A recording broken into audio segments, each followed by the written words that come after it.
né, o papel dos filhos, né? Porque tem gente que acha que o filho não tem papel nenhum na família. Isso é um erro muito grande, entendeu? Isso é um erro muito grande. É lógico que aí tudo varia, depende do tamanho da criança, né? Depende da idade da criança e depende do contexto também, das circunstâncias que a família está inserida, né? Então, mas qual que é o papel do filho? Honrar e contribuir para o bem-estar da família. O filho tem que contribuir para o bem-estar. Bom, nós temos que admitir que a obrigação maior de fazer isso aqui é dos pais, mas como a palavra que está se referindo aos filhos, né? Então eu quero falar o seguinte: tem filhos que às vezes o pai não é crente, e o pai é um cachaceiro, né? Então eu estou ensinando aqui o filho que ele deve contribuir também, entendeu? Para o bem-estar da família. Então, por exemplo, um filho que já não é muito pequeno, já tem uma certa idade, sei lá, 14, 15, 16, 17, 18 anos, entendeu? E o pai quer comprar um carro para pagar em 70 parcelas, e ele é mais inteligente que o pai, e ele tem um mais bom senso que o pai, e ele percebe que aquilo ali pode complicar a vida da família, entendeu? E aí ele pode chegar, contribuir, chegar no pai, se o pai permitir. Há casos de pai machista que não permite. Se o pai não permitir, ele não pode brigar. Ele não pode, não adianta. Se rebelar contra o pai não dá certo. Não dá certo. Mas 99% dos pais, se o filho tiver sabedoria, sentar, pai, a gente podia conversar aqui? Pai, sabe o que é? Eu estou achando que esse negócio desse carro aí, 70 parcelas, 90 parcelas, vai complicar muito a vida da gente. O senhor não acha que seria melhor a gente esperar um pouquinho? Eu ajudo o senhor, eu trabalho também, né? Dou metade do meu salário para o senhor, a gente mais para frente compra uma à vista, entendeu? O filho pode fazer isso. 99% dos pais, se o filho tiver sabedoria, tiver coisa, o pai vai ouvir ele, entendeu? Né? Agora tem pai que é endemoniado mesmo, ele não vai ouvir, e aí você não pode fazer nada. Aí o filho, então o filho tem que contribuir quando for possível, na medida do possível, né? E contribuir também no sentido de trabalhar, né? Então a criança está lá com 10, 12 anos, trabalhar 8 horas por dia, não acho muito legal não, né? Não acho correto não. Entendeu? Mas ela já pode ajudar em pequenas tarefas, né? E se tiver já uns 14, 15 anos, ela já pode trabalhar um meio período pelo menos. E dependendo da situação da família, até um período inteiro. Dependendo do contexto da situação, uma situação muito crítica, ela pode trabalhar até né? Agora, a gente sabe que na nossa nação, na nossa cultura, né? 16, 17 anos, 1,95 m de altura. Entendeu? Só pode fumar maconha, né? Jogar bola na praça e jogar videogame. Só isso que pode. Trabalhar não pode, que é prejudicial para a saúde. Então, mas graças a Deus, agora vai entrar políticos novos e vamos crer que Deus possa usar esses aí como instrumento para acabar com esse negócio, né?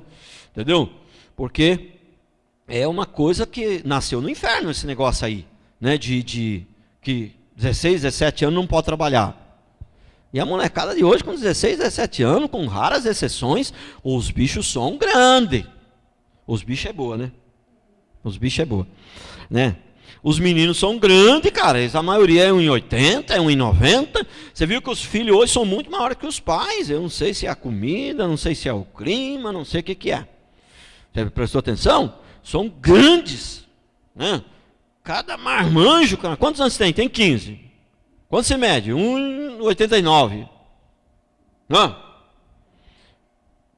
Vai trabalhar? Não pode. Que isso, rapaz? Sou de menor. Entendeu? Você vê que hoje está feia a coisa, então. Né? Então, os filhos têm obrigação de contribuir, sim. E tem que aprender de acordo com a sua idade. Lógico que você não vai pôr. A minha esposa fala que a mãe dela, com 6, 7 anos, já botava ela para lavar louça. Botava uma caixa perto da pia assim, para ela subir em cima da caixa, para dar altura, né? E lavava a louça. Então, lógico que você tem que ter sabedoria. Por exemplo, você não vai botar uma criança de 6, 7 anos, uma menina de 6, 7 anos, por exemplo, para lidar com fogo, por exemplo, no fogão. Ela pode se queimar, né? Então, tem que começar de acordo com o seu tamanho e de acordo com as necessidades também. Porque vamos supor que o menino tenha 16 anos e o pai ganha 50 mil reais por mês. Aí ele tem que fazer a faculdade, né? E trabalhar 8 horas por dia, vir correndo. Acho que no caso aí não teria necessidade, ele poderia aproveitar então esse tempo para informação, faz curso aprenda a tocar o violão, faz curso de inglês, é um curso de informática, além da faculdade, além do curso segundo grau, ele poderia. Então é que eu falo também, tem coisas que não tem uma regra exata assim para todo mundo, é de acordo com o contexto que ele está inserido, né? Se o pai ganha muito, não tem necessidade, ele pode começar a trabalhar dos 18 anos para frente, mas nós sabemos que isso é exceção, né? Isso é exceção. 95% das famílias, uma ajudinha ali do filho que está trabalhando, se ele não puder ganhar o dinheirinho para ajudar a casa, mas pelo menos para manter a despesa dele, já contribui muito para a casa, prestou atenção? Né? Que tem filho que é assim, às vezes tem 15, 16 anos, ele trabalha, ele não ajuda nada em casa, mas ele já mantém a despesa dele, ele não precisa ficar pedindo tênis para o pai, ele não precisa ficar pedindo dinheiro da passagem para o pai, ele não precisa ficar pedindo bicicleta para o pai, veja bem, já não contribui bastante? Muito, né? Então, o filho também tem os seus deveres. Agora, estou encerrando, irmãos, e aí é o seguinte, e se o pai for um cachaceiro? Irmãos, quase toda regra há exceção. Isso eu aprendi, quase toda regra há exceção. O problema é que às vezes as pessoas querem usar a exceção como regra, né? Então o que acontece? Se o pai é um cachaceiro, sim, o pai é um pai muito que não tem um mínimo de escrúpulo, não tem um mínimo de respeito, é um vagabundo, é uma pessoa que, né, não tem moral nenhuma, entendeu? Aí fica um pouco difícil para o filho obedecer, mas mesmo assim ele tem que procurar honrar, porque honrar é diferente de desobedecer, de obedecer, entendeu? Honrar é o seguinte, você pode em muitas situações desobedecer sem desonrar. Vou te dar um exemplo, né? O pai, ele fala para você, veja bem, o pai fala para você, tem umas crianças passando ali, ele fala, toma esse revólver aqui, vai lá e mata. Você vai obedecer? Não vai. Né? Não vai. Não vai obedecer, é lógico. Mas aí nesse caso você não vai nem pestanejar, né? Você vai desobedecer mesmo, né? Mas tem esse não é um exemplo assim, deixa eu dar um outro exemplo melhor para a gente explicar. Por exemplo, o pai, você tem 16 anos, e o pai quer impedir você de vir na igreja. Você deve obedecer? Lógico que não. Mas e aí? Mas como é que vai ser esse comportamento seu? Quando seu pai falar, hoje você não vai na igreja, você vai falar para ele, quem é você, seu pingoço, para querer dizer para mim que eu não vou na igreja? Aí você não está só desobedecendo, aí você está desonrando também. Entendeu? Então o pai fala que não é para você vir na igreja, e você não desonra ele, você não fica batendo boca, você não fica criticando, mas você vai arrumar um jeito de ir, do mesmo jeito. Por quê? Nesse caso, entre obedecer ao pai e obedecer a Deus, você tem que obedecer a Deus. Os apóstolos estavam pregando a palavra. As autoridades falaram que não era mais para eles pregar. E eles sabiam que eles tinham que obedecer às autoridades. Mas o que eles fizeram? Desobedeceram às autoridades para obedecer a Deus. Lá em Atos dos Apóstolos. Né? Então olha aqui o que aconteceu aqui. Que muitas vezes os filhos, eles se aproveitam de um erro do pai para se rebelar. Sabia? A rebeldia já estava lá, aflorando, querendo se levantar. E só está esperando a oportunidade. O pai falhou, tum. E tem ovelha que faz isso com o pastor também. Pensa que eu não percebo? Porque o pastor, você sabe, ele não é anjo, ele não é perfeito. Ele dá uma ratinha ali, já a ovelhinha já tum. Né? Eu faz muito tempo que eu não vejo uma ovelha fazer isso comigo, mas já no passado faziam muito comigo. Não sei se eu estou errando menos ou é as ovelhas que são mais dóceis, né? Mas no passado vi muito isso comigo. Era só dar uma rata que a ovelha já tum, né? Já não queria mais obedecer, né? Então, o que acontece? Às vezes é isso. Vamos ler o texto aqui para encerrar então. Gênesis 9, de 20 a 23. Bebendo do vinho, embriagou-se e se pôs nu dentro de sua tenda. Cã, pai de Canaã, vendo a nudez do pai, fê-lo saber fora a seus 2 irmãos. Então Sem e Jafe tomaram uma capa, puseram-na sobre os próprios ombros de ambos e andando de costas, rostos desviados, cobriram a nudez do pai, sem que a visse. Olha aqui que coisa tremenda. Então, o texto é maior, irmãos, eu não tenho tempo de ler tudo. Mas eu só li um pedacinho do texto. Mas o contexto aqui, a vida mas não era um homem íntegro, não era um homem bom. Só que nesse dia ele deu uma rata e foi feia a rata. Ele bebeu vinho demais, se embebedou, né? E ficou nu. Ficou, em outras palavras, pelado. Olha que coisa, né? Porque nu parece que não é muito feio, mas pelado aí é mais, né?